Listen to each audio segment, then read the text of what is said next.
surah Al-Qadr yang sangat masyhur, 5 ayat. A'udzu billahi minasyaitonir rajim. Bismillahirrahmanirrahim. Inna anzalnahu fi lailatul qadr. Sesungguhnya kami benar-benar telah menurunkan Al-Quran pada malam Qadr itu. Dan Qadr artinya kemuliaan. Sebagian ulama mengatakan kemuliaannya karena turunnya Al-Quran. Wa ma adraka ma lailatul qadr. Apakah kalian tahu apa itu malam kemuliaan?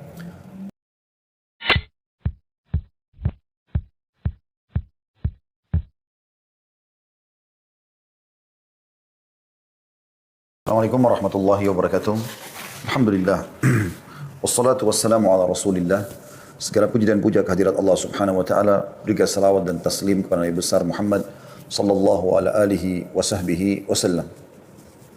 Selamat bergabung lagi teman-teman sekalian. Kita akan coba membahas mengejar Lailatul Qadar. Dan ini tentu ada alasan kenapa tema ini dipilih. Karena memang kita sudah masuk di 10 terakhir Ramadan. Dan kita sudah melalui tadi malam ke-21. Sementara memang kalau kita mengumpulkan riwayat-riwayat hadis yang ada menyebutkan tentang Lailatul Qadar itu terjadi di malam-malam ganjil di 10 terakhir Ramadan.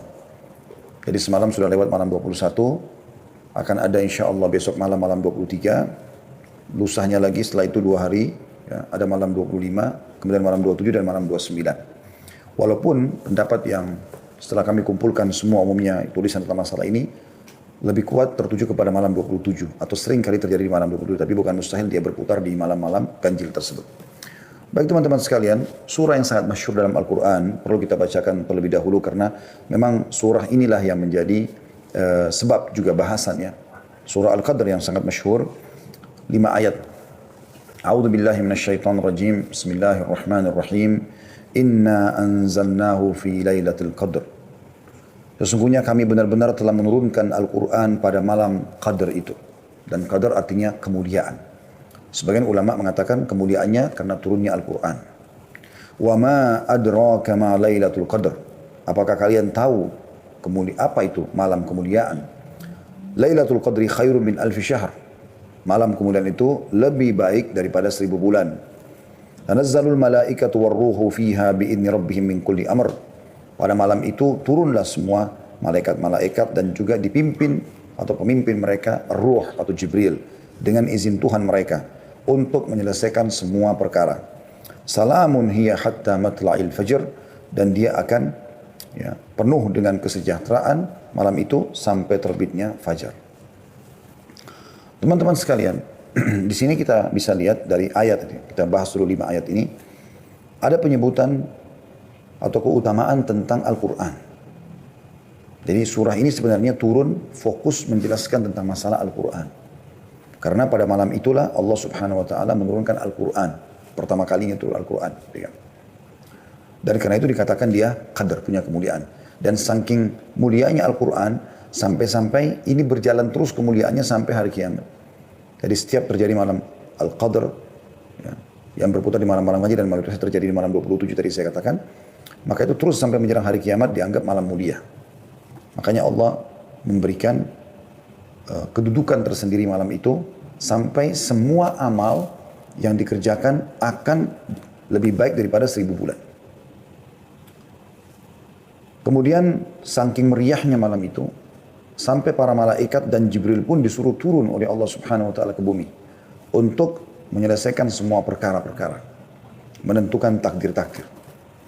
Dan itu malam itu akan penuh dengan kesejahteraan. Maknanya tidak akan pernah ada syaitan yang bisa membuat kejahatan pada malam itu sampai pagi.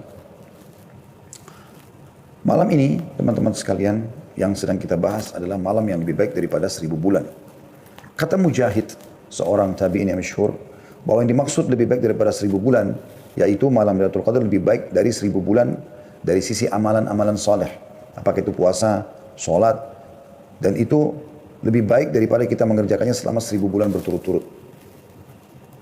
Dan juga beliau mengatakan bisa bermakna 1000 bulan lebih baik daripada malam selain Lailatul Qadar. Oleh karena itu teman-teman sekalian, kita sangat dianjurkan untuk mengerjakan banyak perbuatan di malam itu. Akan kita paparkan insya Allah di puncak bahasan kita tentang masalah amalan-amalan apa yang harus kita kerjakan. Tapi kita harus renungi dulu malam yang sedang kita bahas memang lebih baik daripada 1000 bulan. Maknanya, kalau teman-teman sempat mengucapkan subhanallah pas Lailatul Qadar, dan saya perlu titik beratkan, kalau seandainya kita masih hidup insya Allah dan semoga Allah panjangkan umur kita, di 10 terakhir Ramadan ini, berarti kita pasti melalui Lailatul Qadar. Hanya saja siapa yang mendapatkan taufik dari Allah untuk bisa mengerjakan amal soleh pada saat itu. Banyak orang hanya menghabiskan dengan tontonan-tontonan, menghabiskan waktu dengan hal-hal yang sia-sia gitu kan. Nongkrong-nongkrong di pinggir jalan, ngobrol kosong gitu kan. Kalau bukan di masa pandemi seperti ini, banyak sekali mereka habiskan di pasar-pasar hanya untuk mencari baju lebaran. Dan ini semua disayangkan sekali.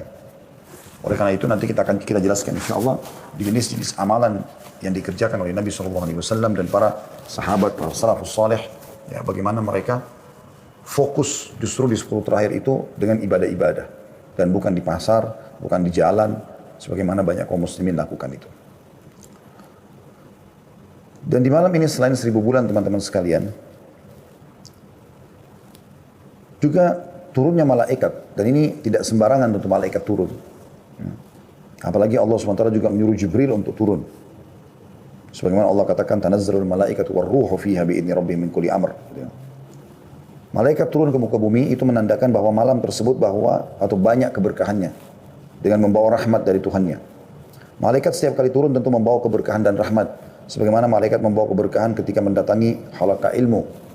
Sampai-sampai mereka meletakkan sayapnya karena ridho kepada para penuntut ilmu.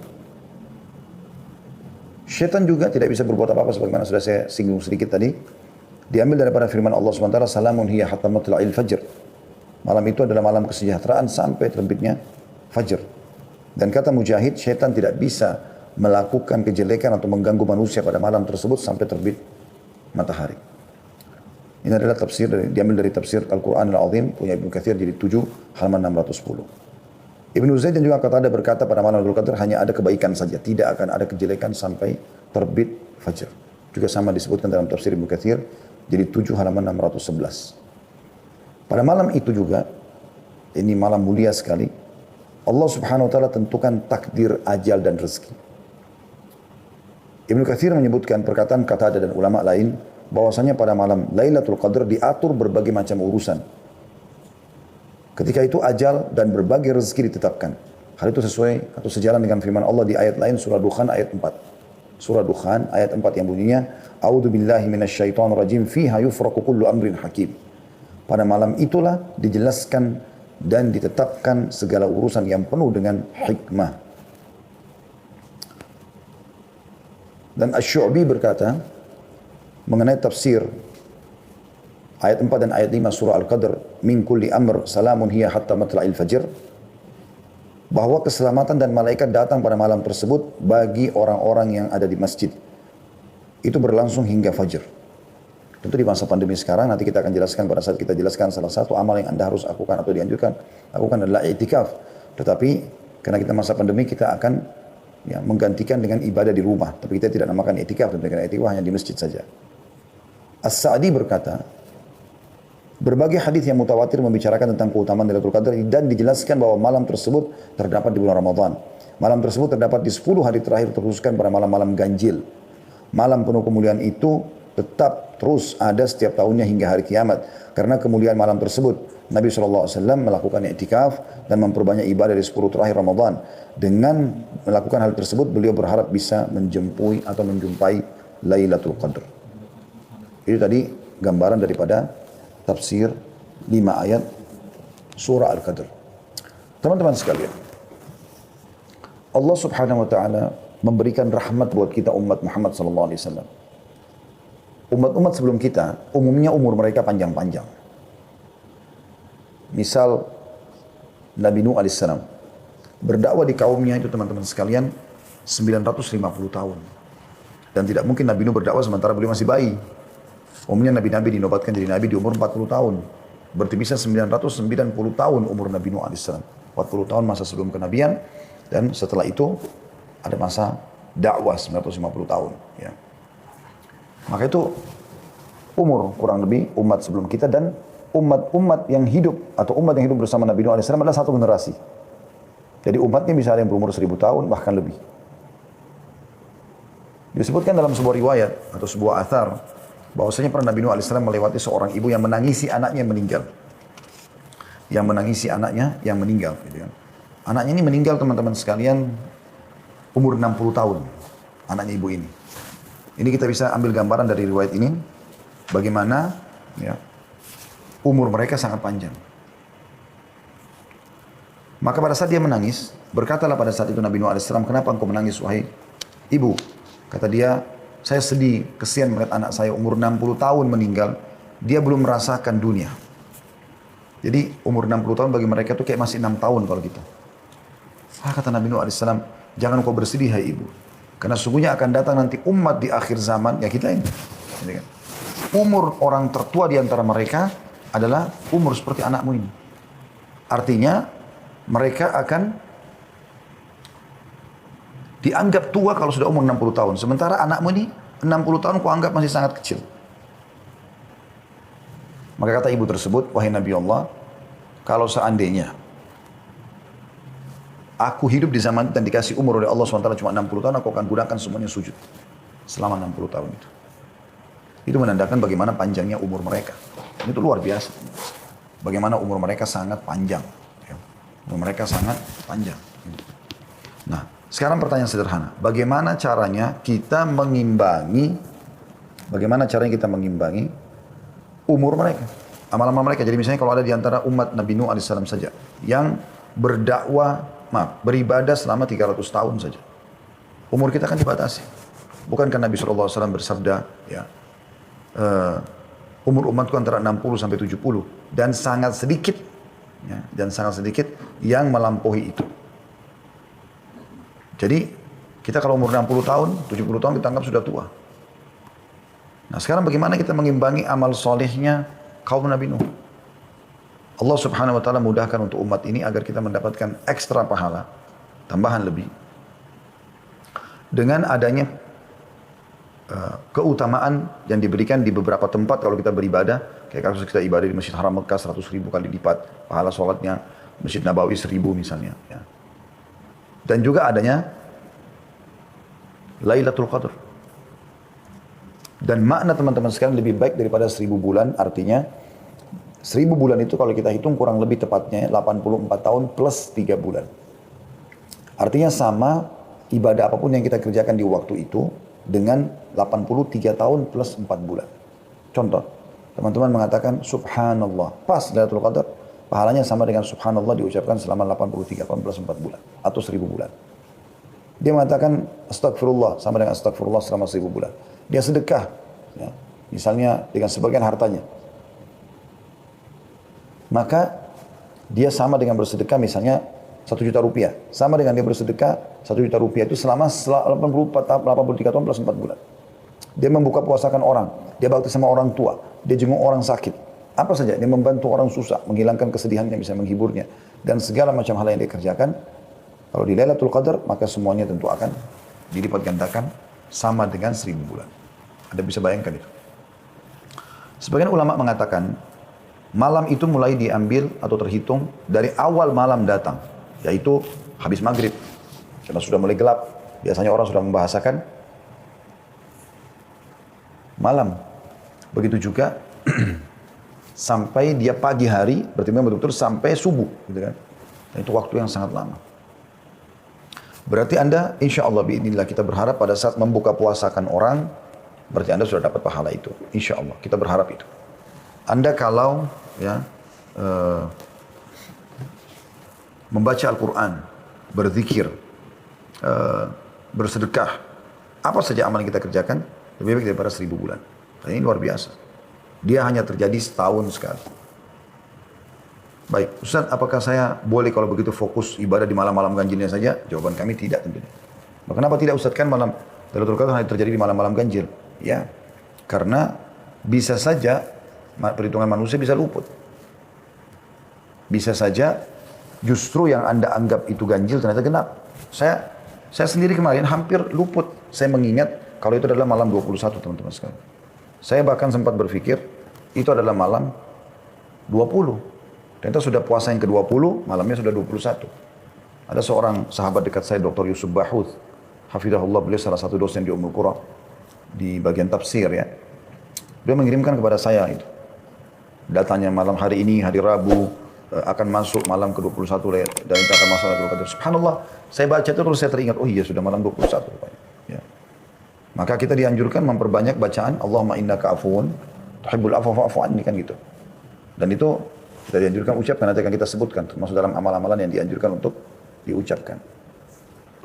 Jadi teman-teman sekalian, memang ini sangat mahal dan kebetulan alhamdulillah, semoga Allah mudahkan kita mendapatkan. Kita sekarang berada di 10 terakhir Ramadan.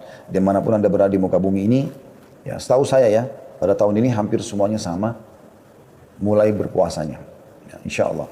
Maka mudah-mudahan juga secara bersamaan.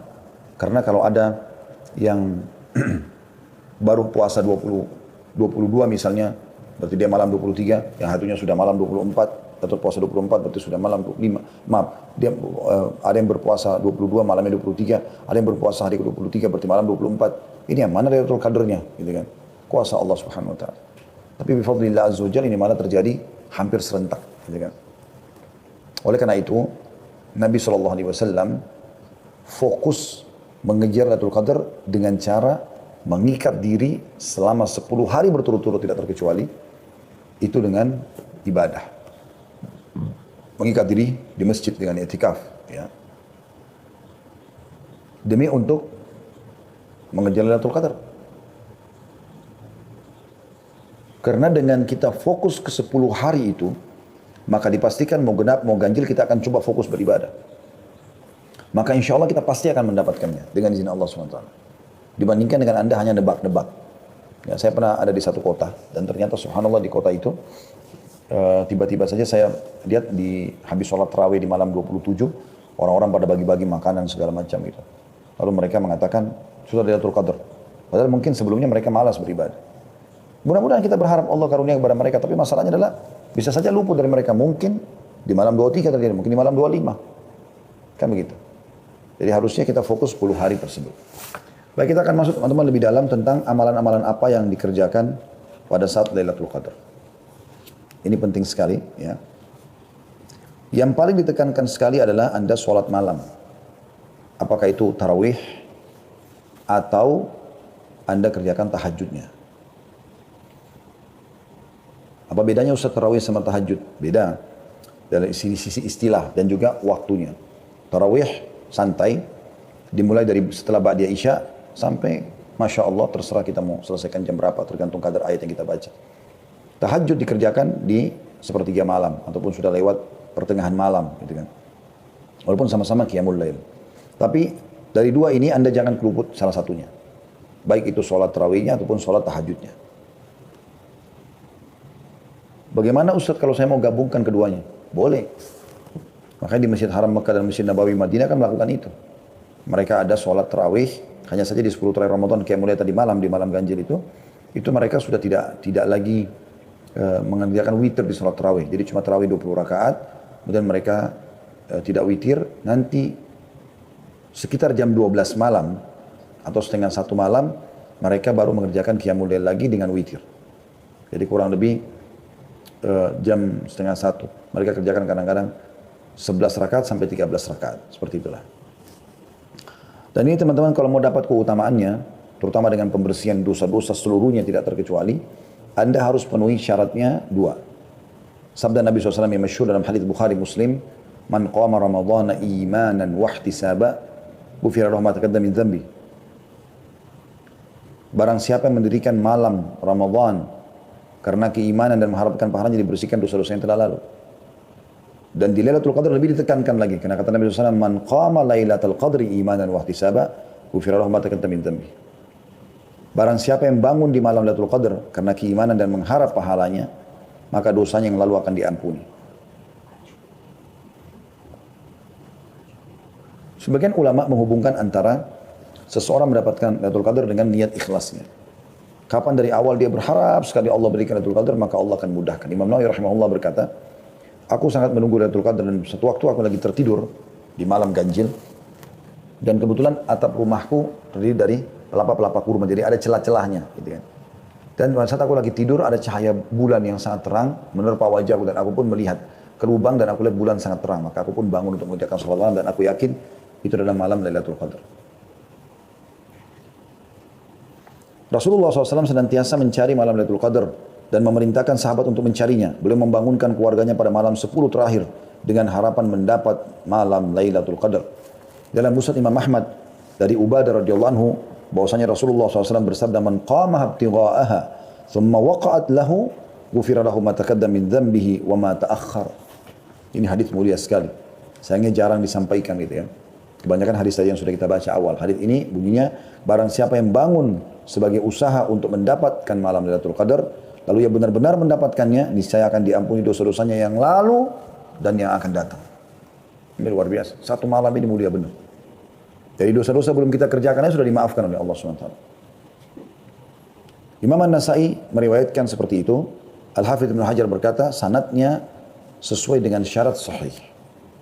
Ya. Jadi kalau tadi yang pertama kita bacakan itu, siapa yang mendirikan malam Lailatul Qadar karena keimanan dan ya, mengharapkan pahala dia bersihkan dosa-dosa yang telah lalu. Yang lalu saja yang telah dia lakukan.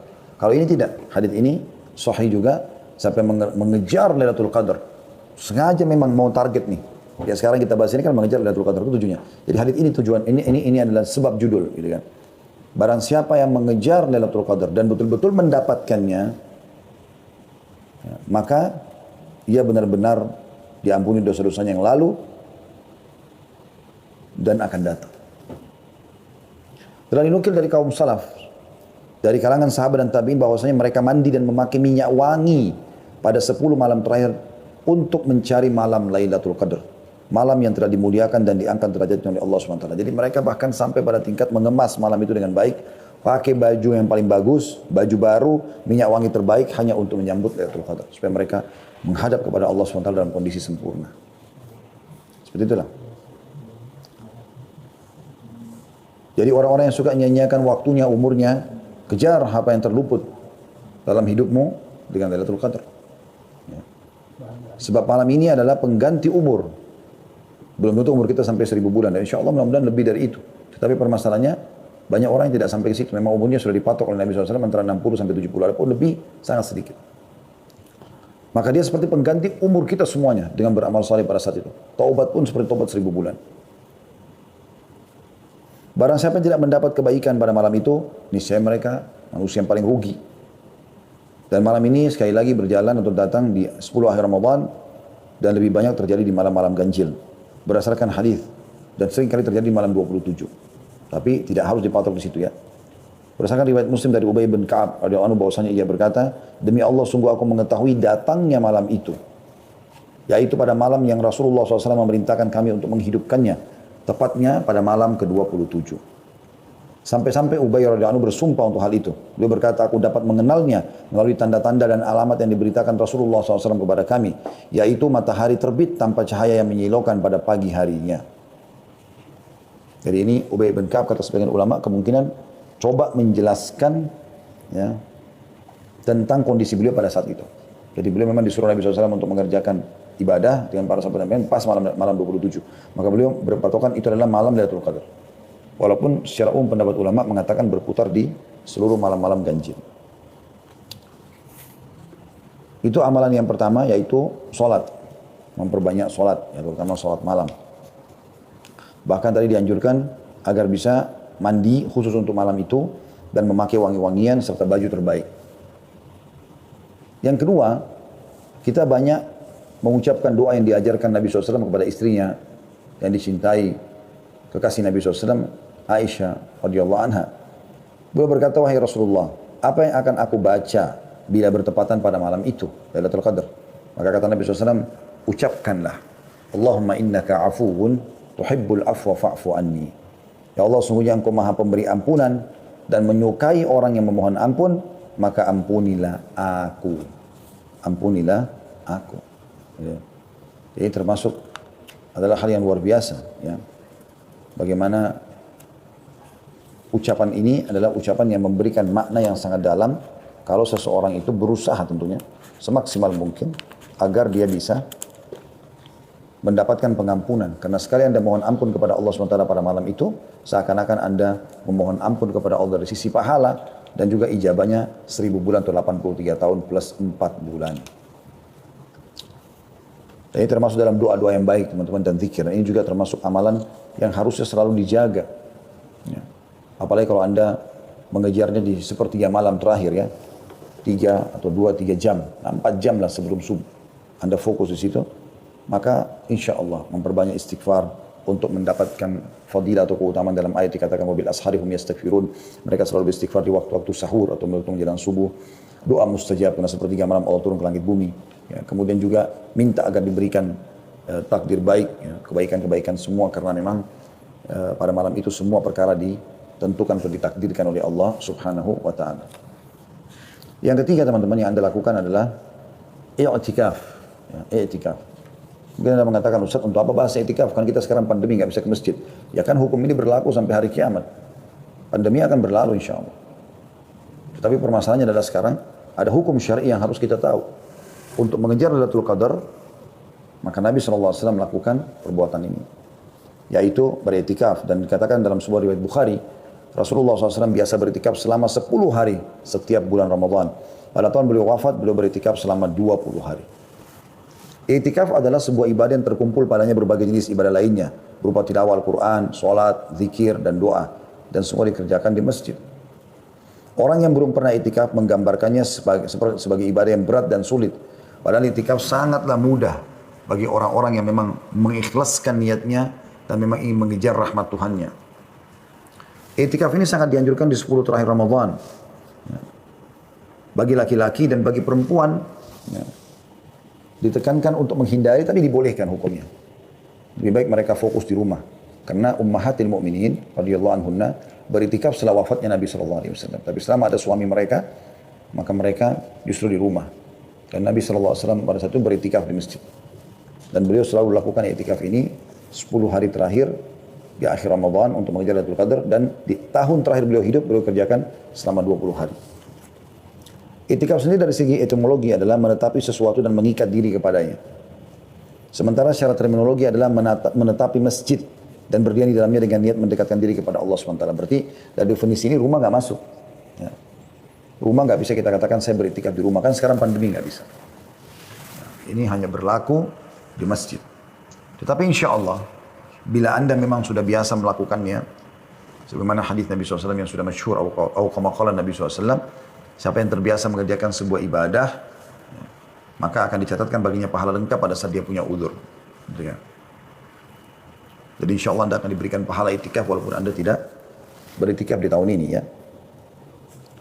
Ibnu Qayyim rahimahullah menjelaskan beberapa hikmah iktikaf itu sendiri. Kelurusan hati dalam perjalanannya menuju Allah, kata beliau, sangat bergantung kepada kuat tidaknya hati itu berkonsentrasi mengingat Allah SWT dan merapikan kekusutan hati serta menghadapkannya secara total kepada Allah SWT. Sebab kekusutan hati hanya dapat dirapikan dengan menghadapkan secara total kepada Allah.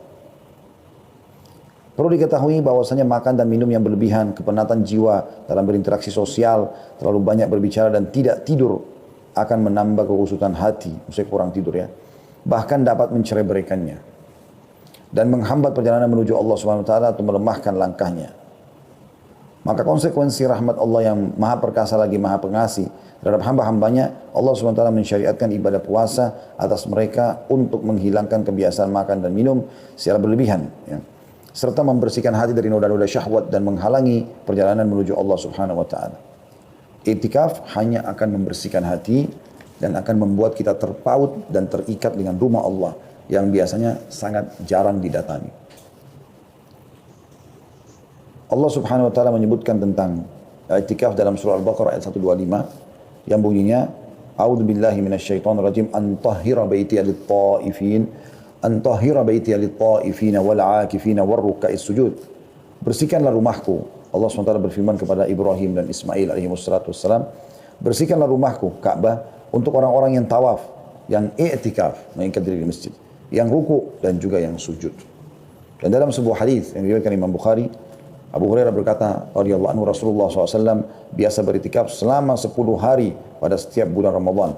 Jadi masuk mulai dari puasa 19 berarti malam 20, terus sampai subuh Idul Fitri. Makanya dianjurkan juga oleh para ulama agar melakukan iktikaf di masjid yang jami', yang ada Jumatnya, ada sholat idnya. Ya.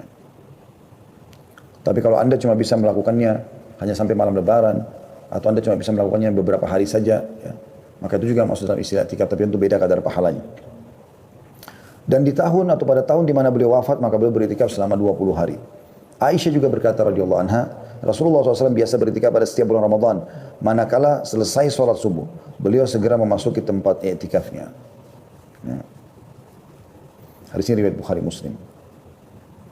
Disebutkan juga dalam riwayat lain hingga beliau juga beriktikaf pada 10 terakhir bulan Syawal. Diriwayatkan oleh Bukhari Muslim. Riwayat ini memberikan penjelasan kepada kita sebenarnya iktikaf boleh juga dikerjakan walaupun bukan di bulan Ramadan. Karena Nabi SAW pernah kerjakan juga di bulan Syawal sebagaimana riwayat Bukhari Muslim. Tapi yang diprioritaskan adalah di 10 terakhir Ramadan karena mengejar Lailatul Qadar tadi. Juga Aisyah menuturkan radhiyallahu anha, Rasulullah SAW biasa beriktikaf pada 10 hari terakhir bulan Ramadan. Hal itu beliau lakukan hingga beliau wafat. Lalu setelah beliau wafat, para istri-istri beliau juga melakukannya sepeninggal mereka atau beliau, sepeninggal beliau. Hadis riwayat Bukhari Muslim. Artinya perempuan boleh beriktikaf, tapi harus dipastikan iktikaf di masjid karena dia nginap selama 24 jam, ya, bahkan makan dan minum pun di masjid, gitu kan. Cuma dia jaga kebersihan masjid. Maka ini bagian daripada syariat. Tetapi seorang istri harusnya tidak mengerjakannya selama suaminya masih ada sampai suaminya wafat. Atau memang suaminya mengajak dia bersama-sama untuk iktikaf, itu lain. Ya. Dan teman-teman sekalian, tentu iktikaf tidak harus dipaksakan karena dia hukumnya sunnah muakkadah. Tetapi misal kalau seseorang memang tidak bisa tinggal di masjid, ya kasus sekarang juga termasuk kita pandemi. Walaupun Anda belum pernah iktikaf, sekarang sudah dengar, oh ternyata punya keutamaan banyak sekali iktikaf. Saya juga mau iktikaf misalnya. Anda sudah niatkan begitu, insya Allah dicatatkan pahalanya oleh Allah Subhanahu Wa Taala. Dicatatkan pahala. Jadi tidak usah khawatir. Ini walaupun kita tidak bisa iktikaf di masjid sekarang, tapi hukum ini kan Anda pelajari supaya Anda bisa terapkan di tahun-tahun yang akan datang. Ya, seperti itulah kurang lebih. Pada saat iktikaf, Anda sangat dianjurkan untuk memperbanyak ibadah, terutama sholat tadi. Ya, kemudian tilawah Al-Quran, membaca buku-buku ahli ilmu, halaqah majlis ilmu kalau ada yang dibuat oleh ulama di masjid yang kebetulan iktikaf. Menjauhkan diri dari segala macam ya, perkataan sia-sia, mencela, mencaci maki, tontonan-tontonan yang tidak baik. Ya. Berdiam di tempat iktikaf berdasarkan riwayat Imam Muslim dari Nafi'. Ia berkata, Abdullah bin Umar menunjukkan kepadaku tempat yang dipakai Rasulullah SAW beriktikaf dalam masjid. Dan beliau tidak keluar sama sekali. Sampai pernah kedatangan istrinya saja, Sofia, lalu Nabi SAW temui di masjid. Nabi tidak pulang ke rumah. Nanti pada saat sudah mau pulang baru beliau antar untuk menjaga saja atau berjaga-jaga keamanan. Habis itu beliau kembali lagi ke dalam masjid. Banyak juga orang iktikaf semalam menjadikan ajang untuk tidur aja terus. Jadi cuma pindah dari rumahnya ke masjid. Tapi di masjid tidak seperti itu, harusnya dia aktif. Istirahat boleh, tapi jangan sampai luput ya perbuatan-perbuatan kebaikan yang harus Anda lakukan dari zikir, dari berdoa, dari bertobat dan seterusnya. Iktikaf kalau Anda sedikit iktikaf bisa ada beberapa hal yang dibolehkan. Yang pertama, keluar dari tempat iktikaf untuk suatu keperluan yang mendesak. Berdasarkan hadis sahih dari Aisyah radhiyallahu anha, ia berkata, tuntunan bagi orang yang iktikaf untuk tidak menjenguk orang sakit, tidak menghadiri penyelenggaraan jenazah, tidak menyentuh dan mendekati para istri, tidak keluar dari tempat iktikaf kecuali untuk suatu keperluan mendesak. Hadis riwayat Abu Daud dan dikatakan oleh Ibnu Hajar para perawinya tidak bermasalah. Kalau darurat sekali, Anda tidak masalah keluar. Pernah juga Hasan Basri rahimahullah mengirim informasi kepada murid-muridnya untuk mendatangi seseorang yang sedang sakit. Jadi supaya jenguk dan hibur dia gitu. Rupanya ada satu muridnya, kalau tidak salah namanya lupa juga nama muridnya Hasan Basri ini di masjid. Dia juga orang saleh. Hasan Basri titip supaya pergi jemput juga orang itu di masjid. Waktu mau dijemput, rupanya mereka bilang gitu. Atau dia bilang sama teman-temannya, saya lagi iktikaf, nggak mungkin saya tinggalkan, kalian aja yang pergi. Lalu Hasan Basri dengar, lalu dia bilang, sampaikan kepada orang itu, kalau menyelesaikan hajat seorang muslim lebih baik daripada sekian amal soleh yang kau kerjakan, termasuk iktikaf itu. Maka dia pun keluar untuk memenuhi hajat saudaranya. Jadi ada kata mendesak dia untuk mengejar juga pahala tadi pun dia tidak berlama-lama, dia balik lagi. Boleh makan, boleh minum dan tidur dalam masjid dengan menjaga kebersihan tentunya. Itu yang kedua. Yang ketiga, berbicara yang dibolehkan dengan orang lain untuk suatu keperluan, ngobrol-ngobrol tentang masa depan dan sesuatu, ya, diskusi. Selama bukan hal yang haram. Yang keempat, merapikan rambut, memotong kuku, membersihkan badan, mandi, kamar mandi boleh, pakai sabun, sampo segala macam. Mengenakan pakaian bagus dan memakai minyak wangi. Berdasarkan hadits Aisyah radhiyallahu anha, ia berkata saat Rasulullah SAW sedang i'tikaf di dalam masjid, beliau mengeluarkan kepalanya dari sela-sela kamar.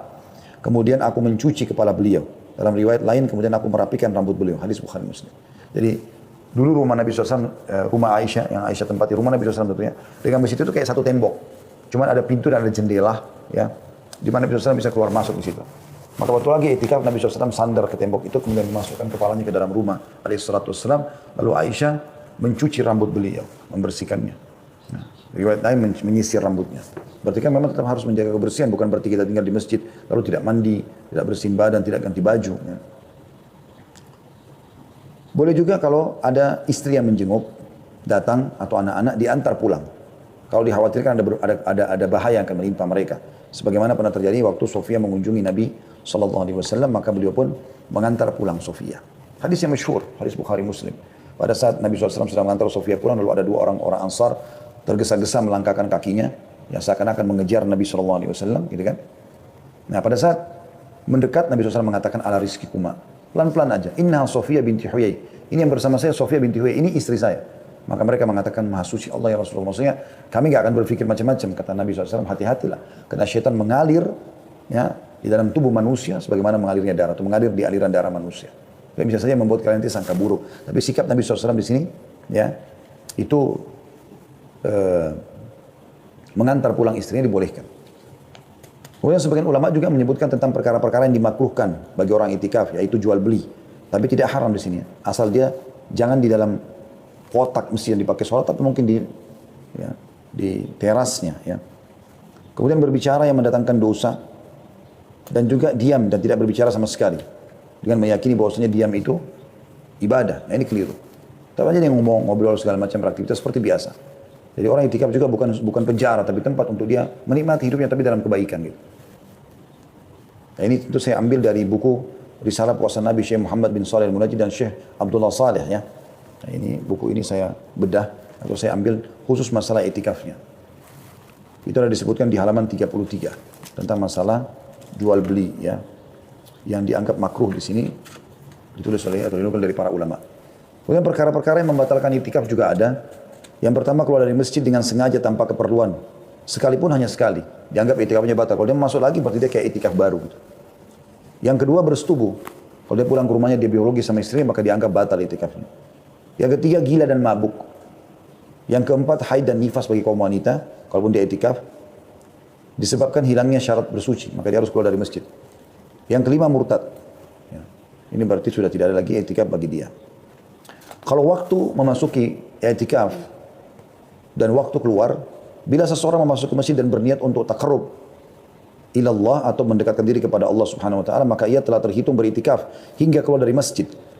Apabila ia meniatkan beritikaf pada 10 terakhir bulan Ramadan, hendaklah ia memasuki tempat itikaf sebelum matahari terbenam, menjelang malam ke-21. Ya. Tadi saya keliru, saya luruskan. Tadi saya sempat bilang puasa ke-19 malam ke-20 ya. Tapi di sini disebutkan puasa ke-20 berarti malam ke-21 berarti kemarin ya. Dan meninggalkan tempat itikaf pada hari terakhir bulan Ramadan setelah matahari terbenam di malam lebarannya. Tapi ada juga yang mengatakan keluarnya di Idul Fitri itu lebih afdal. Jadi dia pagi hari habis subuh Idul Fitri atau sebelum subuh dia sudah mandi, dia sudah pakai baju bersih, subuh lalu dia tunggu sampai sholat Idul Fitri kemudian baru dia pulang. Ada beberapa catatan penting yang disebutkan oleh para ulama. Yang pertama, bagi membatalkan itikaf sunnah yang telah ia lakukan, hendaklah menggantinya pada hari lain. Berdasarkan amalan Rasulullah SAW yang mengganti itikaf bulan Ramadan pada bulan Syawal. Sebagaimana yang telah disebutkan pada hadits Aisyah baru lalu ya. Atau baru tadi sudah disebutkan. Sementara bagi yang membatalkan nazar itikaf yang tengah dilakukannya, maka ia wajib menggantinya. Jadi kalau dia itikaf sunnah, maka sunnah juga dia menggantikan di bulan lain. Kalau itu adalah nazar, misalnya kalau saya sembuh penyakit saya mau ya itikaf di masjid 3 hari. Maka ini dia harus melakukan. Kalau dia tidak bisa, dia masih sakit misalnya, maka dia wajib melakukan di hari lain. Tapi kalau sunnah, maka sunnah juga dikerjakan atau digantikan di hari lain. Itu yang pertama. Yang kedua, kaum wanita boleh beritikaf di dalam masjid jika terjaga dari fitnah dan diizinkan oleh suaminya, jika bersuami ya, orang tuanya, ayahnya kalau belum menikah. Jika ia beritikaf tanpa izin suaminya, maka ia boleh diusir dari masjid tanpa ada perbedaan pendapat dalam masalah ini. Demikian dituturkan oleh An-Nawawi. Karena dia melanggar, dia nusyud. Nggak boleh. Hukum-hukum yang berkaitan dengan itikaf bagi kaum lelaki juga berlaku bagi kaum wanita. Hanya saja itikaf kaum wanita otomatis batal jika mereka haid. Dan mereka boleh melanjutkannya jika sudah suci. Kalau masih pas 10 hari Ramadan ya. Dan hendaknya kaum wanita menilai tempat itikafnya dengan kemah dan memilih tempat yang tidak dipakai untuk sholat bagi kaum pria. Selanjutnya yang ketiga, barang siapa yang bernadar beritikaf di Masjidil Haram, Mekah, ia tidak boleh menunaikannya di masjid lain. Kalau misalnya dia nadar, dia mengatakan, saya kalau sembuh dari penyakit, saya mau itikaf 2 hari di Masjid Haram Mekah. Lalu sembuh betul, dia nggak boleh ganti masjid lain. Karena Masjid Haram lebih mulia daripada masjid yang lain, tidak bisa diganti. Jika ia bernadar beritikaf di Masjid Nabawi, ia wajib menunaikannya di Masjid Nabawi. Atau boleh di Masjidil Haram. Kenapa? Karena Masjid Haram lebih mulia daripada Masjid Nabawi. Maksudnya lebih banyak pahalanya. Jika ia bernadar beritikaf di Masjid Aqsa, maka ia boleh menunaikannya di salah satu dari 3 masjid. Masjid Haram Mekah, Masjid Nabawi atau Masjid Aqsa. Karena Masjid Aqsa keutamanya lebih di bawah lagi dari 2 masjid tadi. Sementara bagi yang bernadar beritikaf di selain 3 masjid tersebut dan tidak menentukan masjid tertentu, ia boleh menunaikannya di masjid mana saja. Tapi ini nazar ya. Karena nazar kan hukumnya wajib ditunaikan. Misalnya tadi saya kasih contoh, kalau saya sembuh penyakit, saya akan itikaf 2 hari di masjid ini dan itu. Misalnya. Sebab Allah SWT tidak menjadikan tempat tertentu untuk melakukan ibadah dan juga semua masjid sama saja keutamanya kecuali 3 masjid tersebut. Jadi kalau misalnya kita mengatakan saja kalau saya sembuh, saya mau itikaf di masjid 3 hari. Dia tidak sebutkan masjidnya, maka di sini masjid manapun boleh dilakukan. Kata Syekh Muhammad di sini, wahai saudaraku, segeralah menghidupkan sunnah Nabi ini dan memasyarakatkannya di tengah-tengah keluarga, kerabat dekat, saudara-saudara dan teman-temanmu, serta di tengah masyarakatmu. Semoga Allah SWT menuliskan pahala bagimu dan pahala bagi orang-orang yang mengamalkannya. Dalam sebuah riwayat At-Tirmidzi dan dinyatakan hasan olehnya dari Katsir bin Abdullah dari kakeknya bahwa Rasulullah SAW berkata kepada Bilal bin Harith, ketahuilah, ia bertanya, wahai Rasulullah, apa yang harus ku ketahui? Rasulullah SAW bersabda, man ahya sunnatan min sunnati qad umitat ba'di kana lahu minal ajri mithla man amila biha ghaira an yunqasa min ujurihim syai'a. Barang siapa yang menghidupkan salah satu sunnahku yang telah diabaikan, maka ia akan memperoleh pahala seperti orang yang mengerjakannya tanpa dikurangi dari pahala mereka sedikit pun. Di sisi lain, beberapa faedah yang dapat dipetik dari sunnah itikaf adalah pembinaan jiwa dan melatihnya dalam mengerjakan ketaatan. Hal ini sangat dibutuhkan oleh kaum muslimin, terutama secara khusus da'i. Tinggal 2 amal teman-teman sekalian saya ringkaskan. Umroh secara umum di bulan Ramadan besar sekali pahalanya. Karena kata Nabi SAW dalam hadis Bukhari Muslim, umratun fi Ramadan ta'dilu hajjah. Pahala umrah di bulan Ramadan sama dengan haji bersamaku. Atau sama dengan ibadah haji, maaf. Saya ulangi, pahala umrah di bulan Ramadan sama seperti haji. Dan dalam riwayat lain ditambah hajjatan ma'i. Sama seperti menunaikan haji bersamaku. Tentu sekarang subhanallah masa pandemi lagi ditutup ya. Tapi kan ini baru sekarang. Saya pun setelah 45 tahun melalui hidup ini. Seingat saya dari saya balik mungkin ya, yang saya mulai kenal Masjidil Haram. Setahu saya belum pernah ada halangan seperti ini. Ya, ini baru terjadi di masa kita lah istilahnya. Maka insya Allah tahun-tahun depan, Anda kalau bisa umroh cuma sekali seumur hidup, umrohnya di bulan Ramadan. Kalau bisa 2 kali setahun, maka satunya bulan Ramadan. Intinya kalau bisa berapa kali pun dalam setahun, Ramadan jangan sampai luput. Ya, usahakan ini. Terutama kalau kita hubungkan dengan bahasan kita di malam Lailatul Qadar. Atau di malam ganjil. Makanya kita temukan di malam 27 itu luar biasa penuhnya. Penuhnya luar biasa Masjidil Haram itu. Ya, luar biasa penuhnya. Mengalahkan haji bahkan. Gitu kan. Karena banyaknya orang yang mengenal atau mengejar Lailatul Qadar ini. Yang terakhir teman-teman sekarang yang kami tekankan adalah membaca Al-Quran. Membaca Al-Quran. Karena ini memang baca Al-Quran mungkin kita sudah tahu semuanya. Tapi sayangnya masih sangat sedikit orang yang memikirkannya. Al-Quran teman-teman sekalian bukan karangan seseorang. Tetapi dia adalah kalamullah. Bulan Ramadan adalah bulan Al-Quran. Dan Lailatul Qadar, malam turunnya Al-Quran.